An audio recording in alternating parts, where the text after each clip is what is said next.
alerta para o presidente da República do que significa isso, né? Eu não acredito que, por exemplo, o Ministério da Economia esteja apoiando uma proposta como essa, porque isso é absolutamente contraditório, paradoxal até, com todo o esforço de privatização, Sim, com o esforço recente de aprovar um novo marco do saneamento. Eu vi que tu comentaste isso também aqui anteriormente, né? A gente assistiu a um modelo falido, que dependia exclusivamente de empresas estatais para financiar o saneamento. Pô, o país percebeu que isso não dá certo e, felizmente, teve inteligência, o Congresso teve a sabedoria de votar um novo marco que permite o ingresso de capital privado e de gestão privada para poder resolver essa chaga no Brasil, que é 100 milhões de pessoas que não têm acesso ao esgoto tratado, 35 milhões que não têm acesso à água potável canalizada. Então, agora nós vamos repetir o mesmo erro para a educação. Vamos aumentar recurso e consolidar o modelo de educação pública estatal como a única opção, que não é verdade. Eu lembrei de um prefeito da Bahia, que uma vez estava numa palestra em Minas Gerais. Depois eu vou querer ouvir o Fernando, que eu estou falando demais aqui. Mas é que eu lembrei de um prefeito na Bahia, numa palestra que eu dei em Minas Gerais, que ele falou assim, Matheus. Ele disse que chegou um recurso para ele lá, era para TVs. E ele precisava de merenda, cara. O que acontece com um prefeito que pega dinheiro de TV e usa em merenda? Vocês sabem? Sabe o que acontece? Não? Improbidade administrativa, impeachment, o cara tá fora, é investigado, criminoso. Isso é o que acontece na administração pública. Agora, se é uma administração de uma ONG, de um instituto, de uma fundação, seja lá o que for, ou mesmo de uma escola privada, se um cara vai lá, um milionário, e chega e fala assim, ó, quero doar aqui um monte de TVs, lá no interior. Aí o cara tá na administração, na gestão daqui dali, ele fala assim, olha, eu vou te falar, a tua realidade é um pouco diferente da minha, eu tô aqui no interiorzão da Bahia, eu preciso melhorar a merenda das criancinhas aqui. Eu vou usar esse dinheiro aqui para melhorar a merenda. Vou ajeitar uma horta, vou colocar uma criação aqui, sei lá, de galinha, alguma coisa assim, vou fazer as crianças participarem da hortinha e tal, e a gente vai melhorar a alimentação das crianças. Pode ser? O cara tá doando, ele vira e fala, cara, recurso tá aí, usa do jeito que quiser. No Brasil isso não pode acontecer. Não pode. Porque é crime. Olha que loucura, cara. É crime você poder fazer o bom uso de uma doação. No caso do governo ali, no repasse. É crime fazer uma alocação eficiente. Exato. É crime fazer uma alocação eficiente. Os órgãos de controle, tribunais de conta e Ministério Público só se preocupam com a questão legal, com a legalidade. Tem que aplicar nisso, tem que aplicar nisso. O processo tem que seguir essa etapa, tem que seguir essa etapa. Ninguém se preocupa com o resultado da política pública. Eu tive a oportunidade, há uns anos atrás, há mais de 10 anos atrás, de visitar lá o Tribunal de Contas do Reino Unido, que chama National Audit Office. Quando eu fui secretário de Planejamento e era coordenador de PPPs, a gente queria implantar uma PPP prisional no Rio Grande do Sul, a gente foi conhecer, a Inglaterra é a mãe das PPPs, foi conhecer como é que o Reino Unido tratava essa questão e nos indicaram fazer uma consulta ao TCU deles. Eu disse, pô, será que vai valer a pena? E lá eles tinham, foi uma das melhores visitas que a gente fez, fora as visitas locais nas PPPs, propriamente ditas, porque eles tinham uma série de indicadores que mediam a qualidade do serviço prestado, se tinha reincidência no crime, se tinha rebelião, se não tinha a progressão dentro das penitenciárias, enfim, uma série de indicadores, e com base nisso eles definiam quem eram os melhores, quem eram os benchmarks. Aí a auditoria deles eram nos piores para dizer, me apresenta o teu plano de ação para resolver essa lacuna nesse indicador, essa outra lacuna, melhorar aqui, melhorar aquele outro processo no próximo ano. Então a auditoria deles era uma auditoria inteligente, uma auditoria baseada nos resultados ruins, e aí depois investigava quais eram as causas dos resultados ruins, olhando para quem fosse benchmark. Aqui não, nossos órgãos de controle se preocupam se o sujeito aplicou ou não esse dinheiro nas TVs, não importando que possa estar faltando merenda. Quer dizer, é uma inversão de valores, né? E também vi o comentário de vocês antes, Alan, o Brasil tem um problema sério, tanto no governo federal quanto no governo dos estados, dos municípios, que é o engessamento que existe em relação aos recursos públicos. Na média, nos estados, de tudo que se arrecada, de tudo que sobra, tudo que é gerenciável, a chamada receita corrente líquida dos estados, praticamente 70%, 80% em alguns estados é salário ou aposentadorias. Depois tem aquele custeio mínimo obrigatório para a máquina funcionar, gasolina para o carro da polícia, munição para a polícia, comida para os presos, aquilo que tu não consegue cortar, é o mínimo obrigatório. Mas os gastos obrigatórios, eles somam 90 e poucos %, às vezes, com o pagamento da dívida, com o serviço da dívida, ultrapassam os 100%, vira aquela inequação. Se um governador for aplicar tudo que a Constituição diz, né, e a gente tem na Constituição Federal a obrigação de aplicar 25% dos recursos em educação, X% e 10% em saúde, da receita também líquida de impostos e transferências, e assim por diante. Aqui no Rio Grande do Sul tem a obrigação de aplicar ensino comunitário, ensino superior comunitário, em ciência e tecnologia, soma tudo, passa de 100. Então é uma equação. Qualquer governante estará sempre na ilegalidade, né? Sempre. Então a gente está lutando contra isso. Vejo o ministro Paulo Guedes defender o desengessamento dos recursos, a desvinculação, com várias alternativas, ou criar uma única vinculação para fins sociais, e os governadores e prefeitos poderem utilizar de acordo com a sua prioridade. Esse é um ano de pandemia, então a prioridade é saúde, vão aplicar mais recursos de saúde. Esse é um ano onde os indicadores de criminalidade explodiram, então vão aplicar mais em segurança pública, que aliás não tem nenhuma vinculação. A prioridade agora é educação, vão aplicar em educação. Pois a gente está fazendo o contrário com o Fundeb, a gente está reforçando este engessamento orçamentário, aumentando os recursos que têm que ser obrigatoriamente aplicados em educação e aumentando os recursos que devem ser aplicados obrigatoriamente em salário. Matheus, eu não consigo ter racionalidade nisso. Matheus, tem uma pergunta, tem uma citação que você fez e eu quero até trazer aqui para o pessoal que está escutando a gente, o posicionamento do Paulo Guedes. Eu tenho acompanhado que o Paulo Guedes tem falado sobre essa questão e o Paulo Guedes tem tentado trazer para a discussão, inclusive o posicionamento dele com relação ao Fundeb. Ele tem dito que essa decisão de perpetuar o Fundeb ali nessa PEC poderia ser adiada. Ele está tentando empurrar aí um pouquinho para frente. Ele queria que isso passasse para 2022 e que antes de 2022 essa discussão não acontecesse, porque ele quer que antes da discussão do Fundeb aconteça a discussão da reforma tributária. Exato. O posicionamento do Paulo Guedes tem sido muito firme e sempre que ele fala, eu me lembro daquele grande clássico do Milton Friedman, o Livre para Escolher. Lá o Milton Friedman ele fala sobre uma tentativa que chegou até a se iniciar ali a aplicação nos Estados Unidos, porque o que aconteceu lá, Alan, muito do que você está dizendo, o que aconteceu nos Estados Unidos foi o seguinte, eles criaram através do sistema de vouchers uma consequência nos Estados Unidos que foi a abertura, não apenas a abertura de escolas privadas, como também a abertura de modelos de ensino, onde nos Estados Unidos, quando eles passaram a aplicar um sistema de vouchers, começaram a surgir uma escola católica, uma escola batista, uma escola com um sistema mais voltado para as artes, uma outra escola muito mais voltada para as ciências exatas. E aí o que acontecia? Como o pai do aluno era detentor, digamos assim, do passe do aluno, porque ele detinha o voucher e ele, no fim das contas, é quem paga, ele acabava escolhendo, não, meu filho tem mais aptidão para exatas, ele vai ser engenheiro e tal, vou colocar ele nessa escola aqui.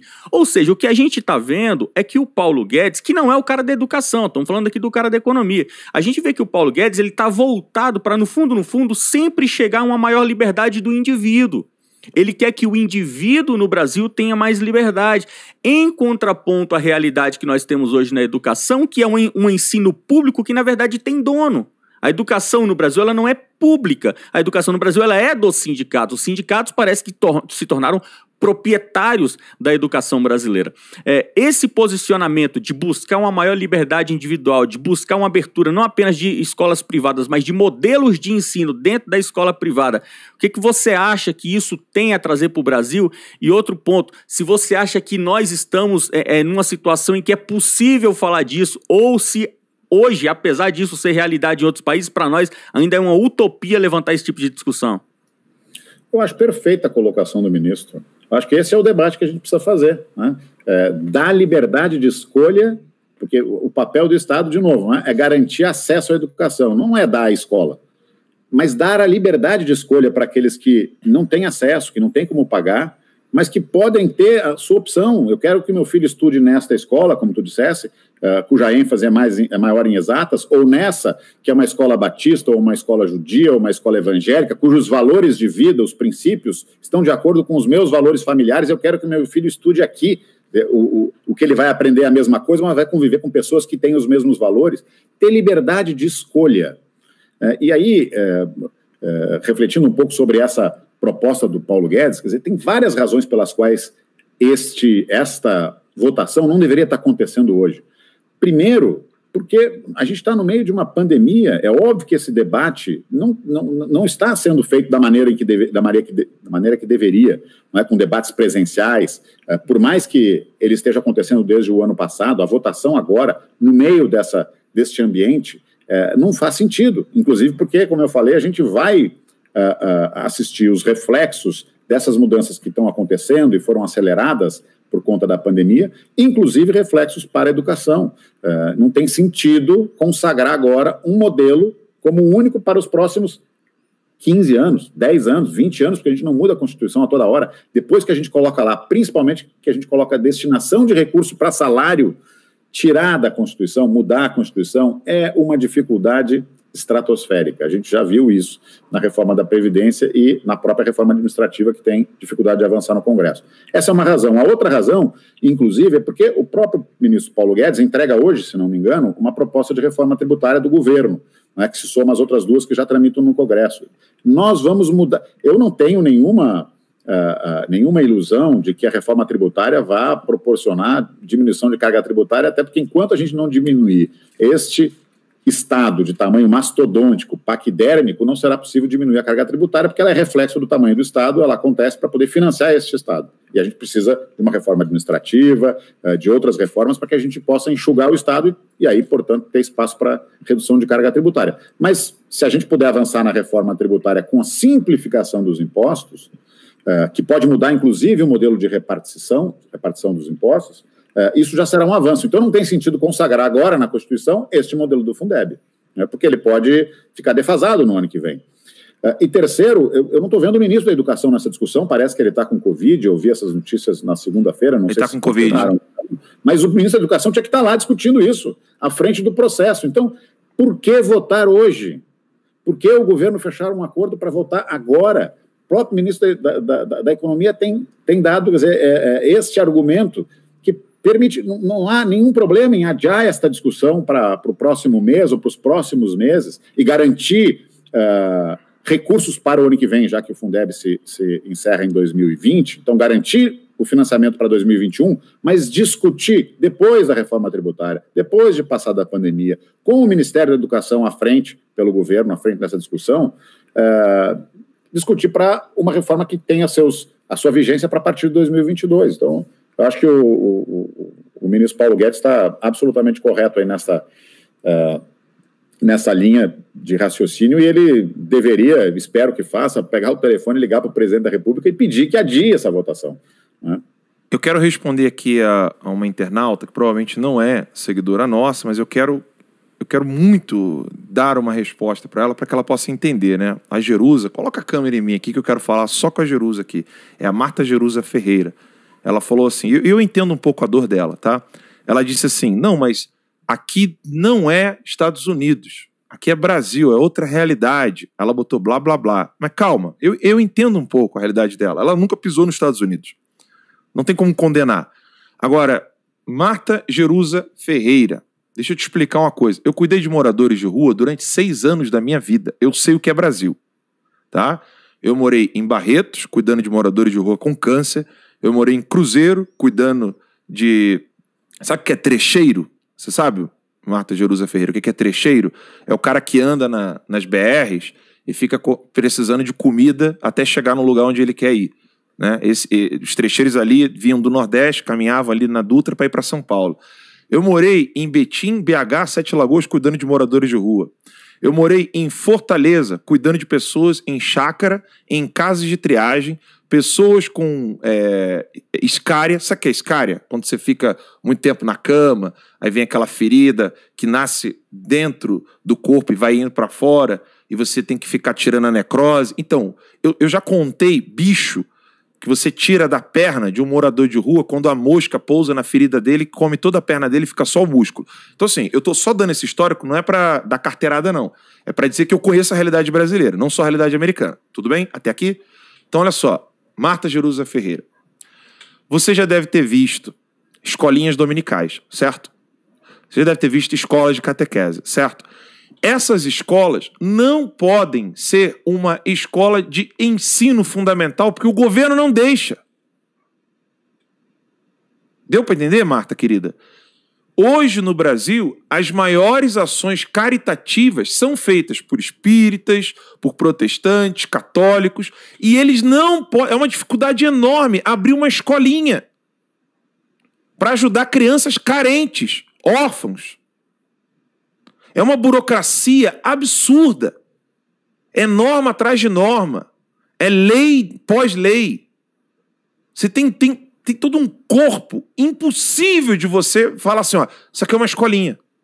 No máximo que hoje dá para fazer é você criar tipo um Kumon, que é uma escolinha de reforço. E aí você não pode botar o nome de escola, senão se alguém souber pode te denunciar, você tá ferrado. Então, o que a gente está discutindo aqui, querida, não é, vocês foram nos Estados Unidos, vocês não entendem a realidade brasileira. Pra cima de Moá, não. Pra cima de mim, não. Já morei nos Estados Unidos, mas já fiz trabalho dentro do Complexo da Maré. Pode perguntar a todo mundo na Passarela 9 lá, vocês não me conhecem. Até os traficantes sabiam que era a gente que estava entrando e deixava a gente entrar. Então, pra cima de Moá, não. Né? Você hoje não pode abrir uma escola privada. É difícil você conseguir ter apoio de uma prefeitura para você poder criar uma realidade de uma escolinha de associação. Você não pode juntar 10, 15 amigos, pedir doação para uma empresa para poder manter uma escolinha e dar aula para crianças pobres, porque a legislação e as normas são quase impossíveis de serem cumpridas. Aí agora, para melhorar a situação, vamos aumentar o dinheiro daqueles que não fazem uma boa gestão do ensino, seja ele privado ou seja ele parceria público-privada. E você quer dizer, não, para de blá blá blá, porque aqui nos Estados Unidos? Querida, abre os olhos, perde o preconceito, começa a entender melhor o que é homeschooling, o que é você poder ter a possibilidade de voucher, do prefeito poder pegar o dinheiro que ele gasta com os professores e gastar até menos numa associação. Eu falo isso no curso Povo no Poder, quem fez o curso Povo no Poder sabe disso. Existe a possibilidade da gente poder ter uma escola paroquial, uma escola numa igreja evangélica, uma escola na casa, uma escola até no Ubanda, até os comunistas podem ter escola, uma escolinha. Não importa, é o pai que vai decidir. Eu não quero impor nada para ninguém. Agora, nós não temos liberdade para poder melhorar a educação exatamente por causa de ações como essa do Fundeb. E veja que não é uma educação de direita. Eu quero liberdade. Cada um escolhe o que quer. Eu quero que meu filho vá ter uma escolinha do MST. Meu irmão, o pai dele está querendo, vai lá. O problema é teu. Eu quero liberdade. Mas não me impeça de ter uma escolinha católica, as menininhas de saia, os menininhos de gravata, cabelinho penteadinho, cantando no hino nacional de manhã cedo, fazendo oração, participando da missa e indo para a escolinha. Assim como eu tenho amigos evangélicos que querem fazer o mesmo. Então, assim, é liberdade. O pai vai escolher. Hoje não existe essa liberdade. É como o Matheus falou, se o professor hoje não está adequado àquilo que o pai quer ensinar para o seu filho na escola, ou seja, que ele quer que o filho aprenda na escola, ele não tem a possibilidade de mudar o diretor, mudar os professores, mudar o material didático. Max, pega para mim ali o Hans Horberg. Tá bem aí? São 3 livrinhos aí. Hans Horberg. Eu dava aula... Aqui, ó, tá na primeira ali, ó. Tá bem atrás de tu ali, ó. Não, mais pra lá. Hans Horberg, o livro de latim ali. Não tá aí, não? Pegaram? Roubaram meu livro, meu Deus? Rouba não, gente. Eu só vim visitar minha casa, que eu fico desesperado com meu livro. Depois eu vejo aí. O Hans Horberg é um método natural de aprender latim. Achou aí ou não? É isso aí. Traz aqui pra mim. É isso aí. São 3. Tem 2 do lado dele lá. Esses livros aqui, né? Língua Latina per se Illustrata, são livros para aprender latim com o método natural. Daqui para mim, por favor. Obrigado. Isso aqui eram livros da escolinha que eu dava aula. Método natural. Tá aqui o livro de exercício, o livro para você aprender. Aí tem as historinhas, tá? e aqui... Não, esse aqui é o exercício latina, esse aqui são de exercício, esse aqui é o colloquium personarum, que é o de colóquios. Se você quiser falar assim, ó, antes que meu filho aprenda gramática portuguesa, eu quero que ele aprenda gramática latina, como indicava Napoleão Mendes de Almeida, dando exemplo de que, por exemplo, na Áustria, para você poder fazer engenharia, você tinha que ter 7 anos de latim.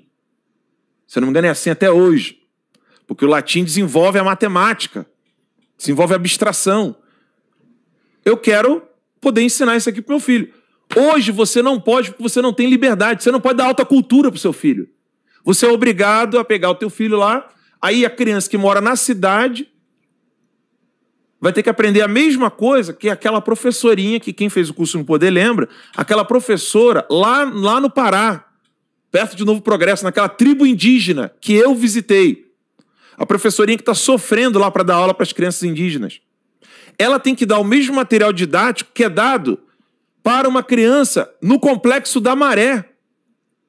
Uma criança na tribo indígena, perto de Novo Progresso, tribo Wayampi, tem que ter o mesmo material didático da criança que está no Complexo da Maré, que é o mesmo material didático da criança filho de colonozinho, lá em Monte Belo do Sul. Pelo amor de Deus, como é que vocês acham que isso vai dar certo um dia? E não me venha falar de realidade brasileira. Para cima de Moá, não. Eu conheço desde mendigo até bilionário. E todos, dos mais pobres aos mais ricos, querem educação de qualidade. Imagina, você não pode pegar e falar assim, ó, eu quero aprender pelo método natural, eu quero aprender inglês pelo método natural, eu quero aprender latim pelo método natural. Você não pode colocar isso na escola do seu filho. Pelo amor de Deus, é o seu filho, não é o teu vizinho. É aquela criancinha que você pegou no colo e disse, meu filho, você deu seu primeiro beijo no parto. Estão pegando a educação do seu filhinho e estão destruindo.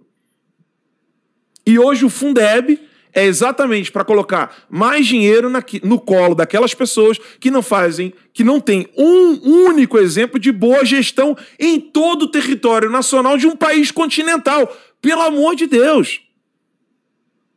E o triste é que isso não deveria de ser um tema importante. Isso deveria de ser o tema a ser debatido, a ser afastado do Congresso Nacional. Os pais deveriam todos estar participando, quase que um plebiscito, e tendo informações de todos os lados, dos comunistas, dos conservadores, de todo mundo. O pai tinha que participar, tinha que ter uma participação ativa nisso. Plebiscito. Você quer que dê mais dinheiro para aquele professor maconheiro que fica vendendo droga na escola para que ele aumente o salário dele? Você quer isso? Ou você quer melhorar a educação daquele professor que você sabe que se sacrifica, como aquela professorinha na tribo Wayampi, lá perto do Novo Progresso, que anda de moto 75 quilômetros para dar aula, fugindo de onça. Ela deu esse testemunho. Eu coloquei o vídeo aqui. Você quer melhorar a escola daquela professora ou daquele professorzinho que fica vendendo droga, maconheiro, que quando vai dar aula de história, bota o símbolo da foice e do martelo? Não existe liberdade hoje para você poder ensinar o seu filho com o que há de melhor. No homeschooling, você pode juntar 5, 6 pais de família, alugar uma casinha ali perto da sua casa. As mães, o pai e a mãe trabalhando, podem manter uma escolinha ali com a ajuda do padre, com a ajuda do pastor, com a ajuda de alguém da hierarquia religiosa ali, do espírita, seja lá o que for, junta um dinheirinho ali, pergunta às outras pessoas se eles querem colaborar, Eu cansei de ver isso na St. Mary's Academy, lá no Kansas. Cansei de ver eles fazerem festivais de música com um almoçozinho, cachorro quente, para arrecadar fundos para poder manter a escola. Bota para mim compartilhamento de tela e bota... O Wi-Fi tá ligado aí? Que eu já escrevo aqui, tu já cola aí. Não tá? Mas bota ele... Ajuda ele lá, Max. Bota lá, St. Mary's Academy. A conexão tá travando? Fechado, vai desligar. Vai cair. Tá ruim, né? Então deixa quieto, fecha ali. A conexão tá ruim aqui quando a gente abre mais abas ali. Mas depois eu quero que vocês coloquem St. Mary's Academy. Eu vou tentar colocar aqui no iPad, ver se aparece ali. St. Mary's Academy, lá no Kansas.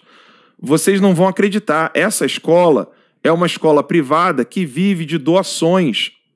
Doações. Ah, Alan, mas isso é Estados Unidos. É a mesma coisa que eu ouvi quando eu queria criar o Terça Livre. Que todo mundo falou assim, não... Ter um canal nos Estados Unidos, igual o Church Militant, que eu participava, aqui, ó, peraí, aqui, ó.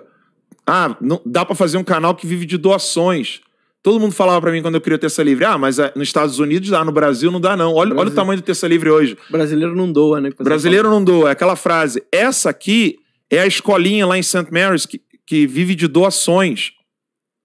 Essa escolinha aqui, ó. Isso aqui vive de doações, gente. Doações.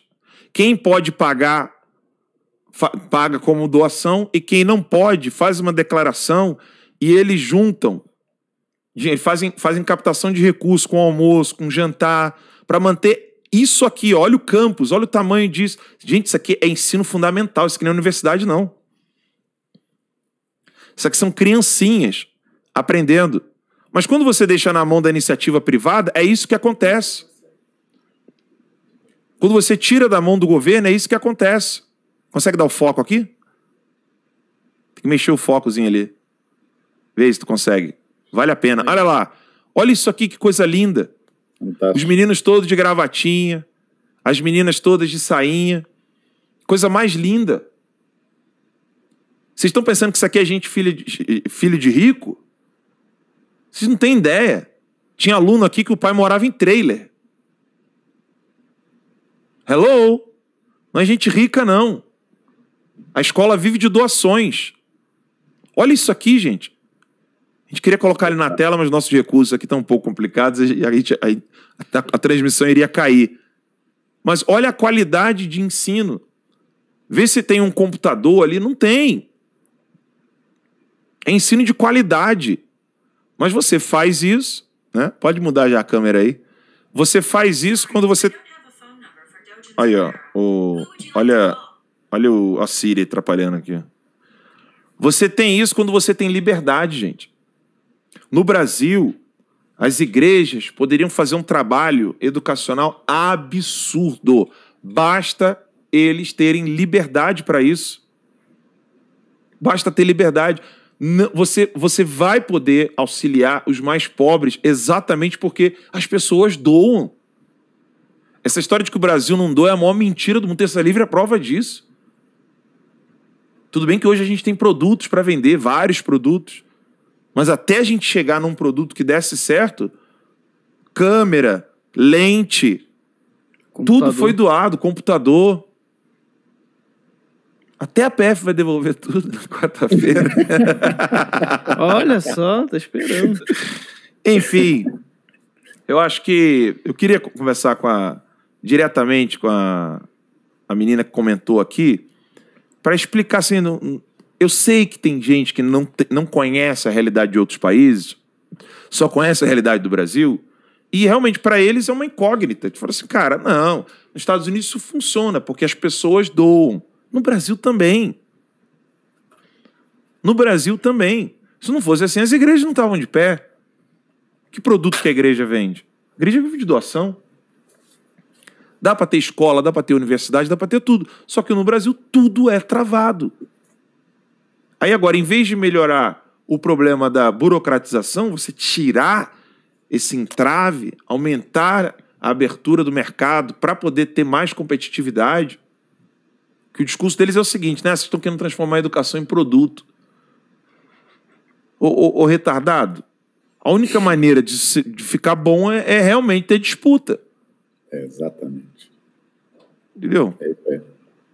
Me cedi um pouco aí, mas é porque eu vivi isso, Matheus. Perfeitas colocações e o exemplo é espetacular. Pô. Eu acho que as pessoas compreendem melhor, Alan, quando eu mostro o exemplo. Né? Com certeza. O que significa dar liberdade para as pessoas? Liberdade de escolha. Né? Essa é toda a diferença. Infelizmente, a gente está sendo atropelado mais uma vez pelo lobby das corporações. O Congresso Nacional, que é capturado pelas corporações, vai agora dar mais um passo para capturar os recursos públicos, o orçamento estatal, para um modelo único de ensino público estatal, que não dá nenhuma liberdade para as pessoas que mais precisam da ajuda do Estado, e que não dá nenhuma esperança. Ao contrário, será a repetição do que a gente viu até agora no modelo de doutrinação ideológica. É uma pena. Não, é interessante, né, quando a gente começa a pensar sobre tudo isso que você falou. Isso é o sonho da maioria das pessoas que eu encontro. Sonho. E aí você pensa o seguinte: que país pode se dizer democrático quando você tem a maioria esmagadora da população querendo uma coisa e os seus governantes fazem exatamente o contrário? E se diz instituições democráticas. Pois é. Olha o comentário aqui da Renata Calegari. Ela doou, aqui agora na transmissão, e ela ainda escreveu: como empresária, com certeza ajudaria instituições como essa. Olha aí. Não, aqui, ó. Cara, isso aí explodiria no Brasil. Eu tenho certeza disso. Aqui, ó. Dá liberdade Pois é. para as igrejas poderem... Tem que avisar pro Fachin, né? Porque o Fachin tá querendo proibir tudo, né? Pois é. E não precisa dar ajuda do governo. Esse é o ponto que a gente está falando. Ou seja, além de ser um modelo mais eficiente, é um modelo muito mais barato. Bem mais barato. Governo. Bem mais barato. Matheus, você tem ainda aqueles números do quanto custa cada aluno no Rio Grande do Sul?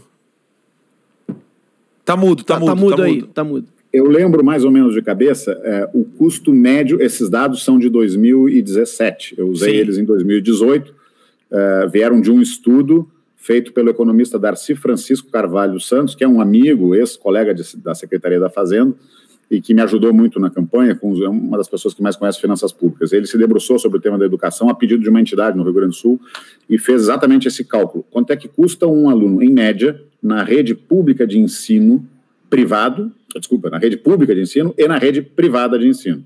R$ 796, ou quase R$ 800, o custo médio de um aluno na rede pública de ensino, do ensino médio, contra menos de R$ 600, ou 600 e alguma coisa, na rede privada, em média. Né? Portanto, quase 40% a mais. E com uma nota do IDEB... Mês, né? Por mês. Só para lembrar. Mensal o valor. Mensal. E com uma nota de IDEB 70% melhor na rede privada. Ou seja, a rede privada é mais eficiente, custa menos e gera uma qualidade de ensino melhor. Né? Isso são números, são dados, são fatos.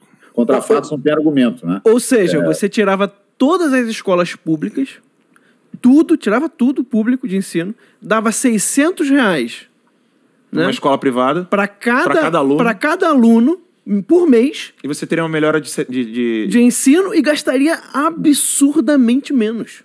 E ainda que não fosse possível fazer isso de imediato, a gente poderia começar com pilotos, mostrar para toda a sociedade, garantir o convencimento, olha, custa a mesma coisa, com o mesmo recurso, não é que custa a mesma coisa, com o mesmo recurso se produz uma qualidade melhor, mas mais importante do que isso, se dá liberdade de escolha para as pessoas. Exato. E aí, quando a sociedade percebe isso, seria uma mudança natural, gradual, com o tempo, até a gente poder desmontar esta rede pública que existe na maioria dos estados. Tem alguns estados onde isso não é um problema tão grande, porque os professores não são estatutários, na sua grande maioria são professores temporários.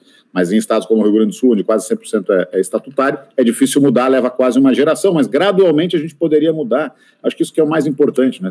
Oferece com os mesmos recursos um resultado melhor e a liberdade de escolha, que é o mais importante. Salvaguardando proporções... Por que não fazer isso, né? Porque o lobby das corporações é forte lá, e fora o Terça Livre, quem mais está debatendo esse tema hoje e está levantando esse problema do engessamento dos recursos e da destinação para salário e da ausência de liberdade de opção para as pessoas? Quem mais vai tratar disso hoje? Só o Terça Livre. Então, o lobby dos que mais precisam do Estado ou dos mais pobres é inexistente no Congresso Nacional, mas o lobby das corporações é muito forte e está convencendo, inclusive, o governo.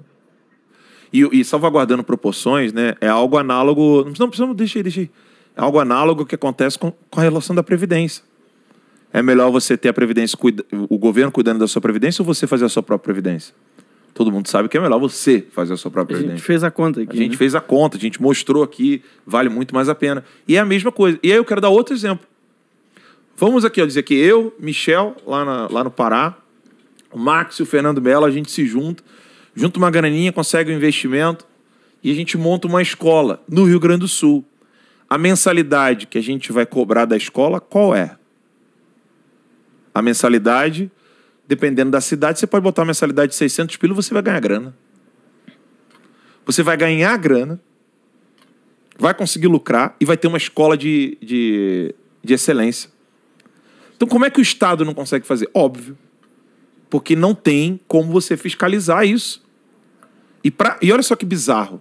Quando esse dinheiro vai para a mão de um gestor público, você tem que gastar mais dinheiro para poder colocar alguém para fiscalizar. Olha que loucura. O dinheiro já foi. Aí quando você fala assim, não, mas peraí, vamos saber o que esse cara está fazendo com o dinheiro. Aí gasta mais dinheiro público para poder colocar alguém para fiscalizar. Meu irmão, é um negócio, é um ciclo. Entendeu? Não tem fim. Não tem fim. Aí quando você fala assim, tá, mas quem vai fiscalizar o fiscalizador? Mais um órgão. Mais dinheiro. E aí acabou, não tem fim. Não tem fim. É um negócio que não tem fim.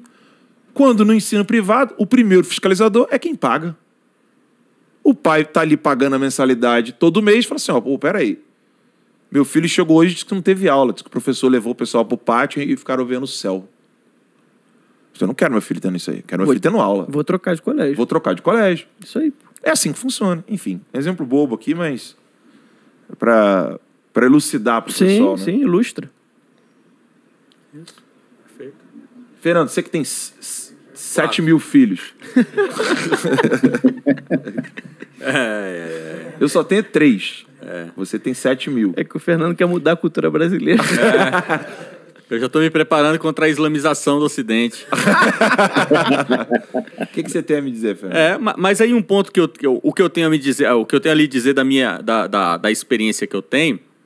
Inclusive, meus filhos estudaram por 2 anos em escola pública. Muito obrigado, Dilma, por ter me propiciado esse prazer. Tive que tirar os meninos da escola particular e colocar na pública por 2 anos. Sabe um risco que a gente corre no Brasil? É de ver o esvaziamento da escola pública pela prestação de serviço medíocre. Porque eu vi pais muito pobres tirando o filho da escola pública. Sim. Quando eu vi isso, eu não acreditei. É o cara que tira o filho da escola pública para colocar, principalmente o ensino fundamental, né, as crianças da primeira infância, é o pai que tira o moleque da escola pública para colocar numa crechezinha perto de casa, horrível, mas que é menos horrível do que a pública. Então você olha o nível que a gente chegou. O Estado ele tá tão ruim, tão ruim, tão ruim. É igual o caso da saúde. É o cara que deixa de ir pro hospital pra tomar aquelas garrafadas que compra na feira. Sim. O cara vai lá e compra uma garrafada, né? Boa para o pâncreas, para o rim e cura câncer. O cara compra... Eu tomo uma garrafada, mas não vou pro hospital. Isso aí, é o esvaziamento do serviço público pelo serviço tão ruim. Serviço. O Marcelo Franco colocou aqui um superchat, Alan, que eu achei interessante. Porque... como não existe esse debate, então já se consolidou a mentalidade, né, de que as pessoas têm medo de homeschooling. E aí ele botou aqui, muito, muito honestamente, Alan, está enraizado na mentalidade da população. A primeira vez que eu ouvi falar de homeschooling no Terça Livre, eu torci o nariz. Até as coisas ficarem bem claras. Precisamos desse debate. É exatamente isso aqui. Não, e tem um outro detalhe, que eu vi um chat aqui, tá correndo rápido, né? Eu agradeço a participação de todos aqui. Alguém colocou assim, e é bom também para o professor. Sobretudo para o professor. Ué, faça a conta você. Pergunte a alguém que dá aula, pergunte a alguém que é professor do ensino público e comente com ele a possibilidade de ter homeschooling, onde o salário dele pode ser triplicado. Triplicado. Você pode usar outros métodos de ensino onde você não faça, por exemplo, a divisão das matérias. Isso é um método. Uhum. E aí você paga melhor para 2 professores. Sim. Você aumenta o salário deles com os pais ali, 5 famílias. Cara, dá muito mais dinheiro pro muito mais dinheiro pro professor. Lá no Rio de Janeiro, né, eu antes de entrar no Terça Livre, tava tentando, aliás, acertar a vida, tava dando aula. Eu tinha amigos que falavam, cara, eu só dou aula em colégio porque é garantido. Sim. Mas eu reduzi o máximo que eu posso de colégio porque eu ganho muito mais dinheiro dando aula particular. Claro. Mas muito mais. É uma coisa assim, não é 3 vezes não, é mais do que 3 vezes. O cursinho, gente, o cursinho é uma medida que foi feita para poder você não ter a necessidade de criar um colégio. Porque quando você cria um colégio, você tem toda uma burocracia, uma norma que destrói o cara que está investindo naquilo ali.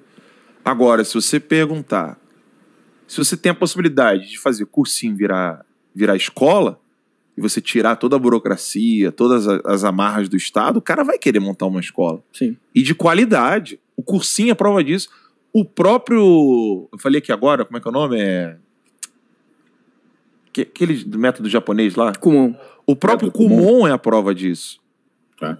Entendeu? Então, assim, enfim, eu acho que tá claro para as pessoas. O que não tiver claro, pode colocar no chat. Não tenho vergonha de comentar aqui. O Fábio Fontinelli botou também aqui um superchat. Ele falou assim, temos aqui em Fortaleza um projeto assim, chamado Oportunize, não sei.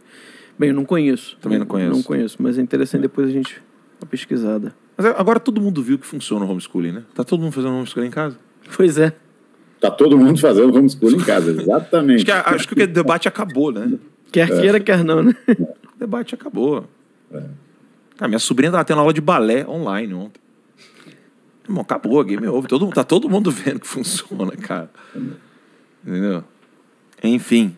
Bem, Matheus, muito obrigado. Pra mim é uma honra. Se eu pudesse, eu te escravizava aqui no Terça Livre. Honra minha, Alan. Prazer sempre voltar a teu